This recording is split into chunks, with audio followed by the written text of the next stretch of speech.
নমস্কার, মহুয়াবার্তা ইউটিউব চ্যানেলে মহাভারতের ধারাবাহিক পর্বে আপনাকে স্বাগত জানাই। আজকের পর্ব দ্বিতীয়বার ছলটাযুক্ত পাশা খেলার আয়োজন এবং পাণ্ডবদের বনগমন। চ্যানেলে যারা নতুন তাদের অনুরোধ জানাবো চ্যানেলটি সাবস্ক্রাইব করে মহাভারতের ধারাবাহিক পর্বগুলি শ্রবণ করুন। আসুন আজকের পর্ব শুরু করি। জন্মেজয় জিজ্ঞাসা করলেন, মহারাজ বৈশম্পায়ন, রাজা ধৃতরাষ্ট্র যখন পাণ্ডবদের সকল সম্পদ এবং রত্নরাশি নিয়ে চলে যাবার অনুমতি দিলেন, তখন দুর্যোধনদের কি দৃশ্য হলো, কি দশা হলো? বৈশম্পায়ন বললেন, ধৃতরাষ্ট্র পাণ্ডবদের ধন সম্পত্তি নিয়ে যাবার অনুমতি দিয়েছেন শুনেন দুঃশাসন তার জ্যেষ্ঠ ভ্রাতা দুর্যোধনের কাছে গিয়ে অত্যন্ত দুঃখের সঙ্গে বললেন, দাদা দাদা, বৃদ্ধ রাজা আমাদের বহু কৌশলে প্রাপ্ত সম্পদ সমূহ নষ্ট করে ফেললেন। সমস্ত সম্পদেই এখন শত্রুর হাতে ফিরে গেল। দাদা, কিছু করণীয় থাকলে এখন এই ব্যবস্থা গ্রহণ করো। এই শুনেই দুর্যোধন, কর্ণ এবং শকুনি নিজেদের মধ্যে পরামর্শ করে সকলে একসঙ্গে মিলে ধৃতরাষ্ট্রের কাছে গেল। তারা অত্যন্ত বিনয়ের সঙ্গে বললেন, রাজন, এখন যদি আমরা পাণ্ডবদের থেকে প্রাপ্ত সম্পদের সাহায্যে রাজন্যবর্গদের প্রসন্ন করে যুদ্ধের জন্য প্রস্তুত হতাম, তাহলে আমাদের কি ক্ষতি হতো? দেখুন, দংশনে উদ্যত ক্রোধপূর্ণ সাপকে গলায় ঝুলিয়ে কে বাঁচতে পারে? এখন পাণ্ডবরাও ক্রুদ্ধ সাপেরই মতো। তারা যখন রথে করে সুসজ্জিত হয়ে এসে আমাদের আক্রমণ করবে, তখন আমাদের কাউকে এরা ছাড়বে না। এখন ওরা সৈন্য সংগ্রহের জন্য রওনা হয়েছে। আমরা একবার ওদের যে বিপদে ফেলেছি তাতে ওরা আমাদের ক্ষমা করবে না। দ্রৌপদী যে লাঞ্ছনা পেয়েছে তার জন্য ওরা কাউকে ক্ষমা করবে না। তাই আমরা বনবাসকে পণ রেখে পাণ্ডবদের সঙ্গে আবার জুয়া খেলব। তাতে ওরা আমাদের অধীন থাকবে। খেলায় যারাই হেরে যাবে, ওরা অথবা আমরা 12 বৎসর মৃগচর্ম পরিধান করে বনে বাস করব এবং 13 বর্ষে কোনো নগরে এমনভাবে আত্মগোপন করে থাকবো যাতে কেউ না খুঁজে পায়। এই সময়ে যদি জানতে পারা যায় যে এরা পাণ্ডব বা কৌরব, তাহলে আরো 12 বৎসর বনবাস করতে হবে। এই শর্তে আপনি আবার পাশা খেলার নির্দেশ দিন। এখনই ছাড়া অন্য সহজ পথ নেই। পাশা খেলার ব্যাপারে মাতুল শকুনি খুবই চতুর। পাণ্ডবরা যদি এই শর্ত মেনে নেয়, তাহলে এরই মধ্যে আমরা অনেক রাজাকে, রাজ্যকে সম্পদ দ্বারা বশীভূত করে দুর্জয় সেনা সংগ্রহ করে ফেলব এবং যুদ্ধে পাণ্ডবদের হারাতে সক্ষম হব। অতএব আপনি আমাদের এই পরামর্শ মেনে নিন। ধৃতরাষ্ট্র এই মতকে স্বীকৃতি দিলেন। তিনি বললেন, পুত্র, যদি এমন হয় যে পাণ্ডবরা বহু দূরে চলে গেছে, তাহলে দূত পাঠিয়ে দ্রুত ডেকে আনো।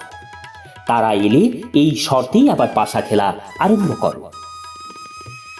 ধৃতরাষ্ট্রের কথা শুনে দ্রোণাচার্য, সোমদত্ত, বার্লি, কৃপাচার্য, বিদুর, অশ্বত্থামা, যুযুৎসু, ভূরিশ্রবা, পিতামহ ভীষ্ম, বিকর্ণ সকলে এক সুরে বলে উঠলেন, আর পাশা খেলো না, শান্তি বজায় রাখো। কিন্তু পুত্র স্নেহে অন্ধ ধৃতরাষ্ট্র তার সকল দূরদর্শী উপকারী বন্ধুর পরামর্শ অগ্রাহ্য করে পাণ্ডবদের পাশা খেলতে আহ্বান করলেন।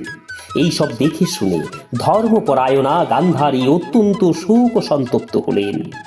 তিনি আর স্বামী ধৃতরাষ্ট্রকে বললেন, স্বামী, দুর্যোধন জন্মেই গর্ধবের মতো শব্দ করেছিল। তাই পরম জ্ঞানী বিদুর তখনই তাকে পরিত্যাগ করতে বলেছিলেন। আমার সেই কথা স্মরণ করে মনে হচ্ছে যে এই কুরুবংশ ধ্বংস না করে ছাড়বে না। আর্যপুত্র, আপনি নিজ দোষে সকলকে বিপদ সাগরে নিমজ্জিত করবেন না। এই জেদি মূর্খের সকল কথায় সম্মতি দেবেন না, বংশ নষ্ট করবেন না। তুষের আগুন আবার দাও দাও করে জ্বলে উঠবে। পাণ্ডবরা শান্তিপ্রিয় এবং শত্রুতার বিরোধী। তাদের ক্রুদ্ধ করা ঠিক নয়। যদিও আপনি সব কথাই জানেন, তবুও আপনাকে এসব স্মরণ করিয়ে দিতে হচ্ছে কেন? দুষ্ট গ্রহ কবলিত ব্যক্তির চিত্তে শাস্ত্র উপদেশের ভালো মন্দ কোনো প্রভাবই পড়ে না। কিন্তু আপনি বয়োবৃদ্ধ এবং জ্ঞানী হয়েও বালকদের মতো কথা বলছেন কেন? তা খুবই অনুচিত। এখন আপনি আপনার পুত্রতুল্য পাণ্ডবদের বশে রাখুন। দুঃখ পেয়ে এরা যেন আপনার উপর বীতশ্রদ্ধ না হয়ে ওঠে। কুল ও কলঙ্ক দুর্যোধনকে ত্যাগ করাই শ্রেয়। আমি সেই সময় মাতৃস্নেহে বিদুরের কথা মেনে নিইনি, এসব তারই ফল। শান্তি ধর্ম অবলম্বন করে এবং মন্ত্রীদের পরামর্শে আপনার বিচার শক্তির সঠিক প্রয়োগ করুন। ভুল করবেন না, বিচার বিবেচনা করুন। বিচার বিবেচনা না করে কাজ করলে তা দুঃখদায়ক হয়। রাজ্যলক্ষ্মী ক্রূরের হাতে পড়লে তারই সর্বনাশ করে দেয়। ধার্মিক, নিষ্ঠাবান এবং রাজ্য পালনে সক্ষম ব্যক্তির কাছেই রাজ্যলক্ষ্মী পুরুষানুক্রমে অবস্থান করে। গান্ধারীর কথা শুনে ধৃতরাষ্ট্র বললেন, প্রিয়ে, যদি কুল না সওয়ার হয় তাহলে হতে দাও। আমি তা রোধ করতে সক্ষম নই। এখন দুর্যোধন আর দুঃশাসন যা চায় তাই হবে। পাণ্ডবদের ফিরে আসতে দাও। আমার ছেলেরা ওদের সঙ্গে পাশা খেলবেই। জন্মেজয় রাজা ধৃতরাষ্ট্রের আদেশে প্রতিহারী পাণ্ডবদের কাছে গেলেন। ততক্ষণে তারা বহুদূর চলে গিয়েছিলেন। প্রতিহারী বলল, রাজন, আবার পাশা খেলা? আবার পাশা খেলার আয়োজন? মহারাজ, ধৃতরাষ্ট্র বলেছেন আপনারা ফিরে আসুন, আবার খেলা হবে।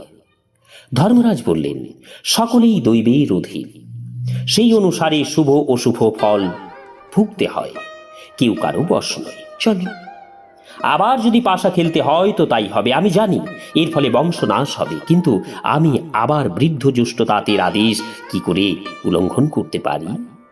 তিনি ভাইদের নিয়ে আবার ফিরে এলেন। শকুনি প্রবঞ্চক জেনেও তিনি তার সঙ্গে পাশা খেলতে প্রস্তুত হলেন। ধর্মরাজের এই পরিস্থিতি দেখে তার মিত্ররা খুব দুঃখ পেলেন। তারপর কি হলো জানার জন্য পরবর্তী পর্বে অপেক্ষা করুন। রাধে রাধে। আজ এখানেই শেষ করছি। নমস্কার, ধন্যবাদ।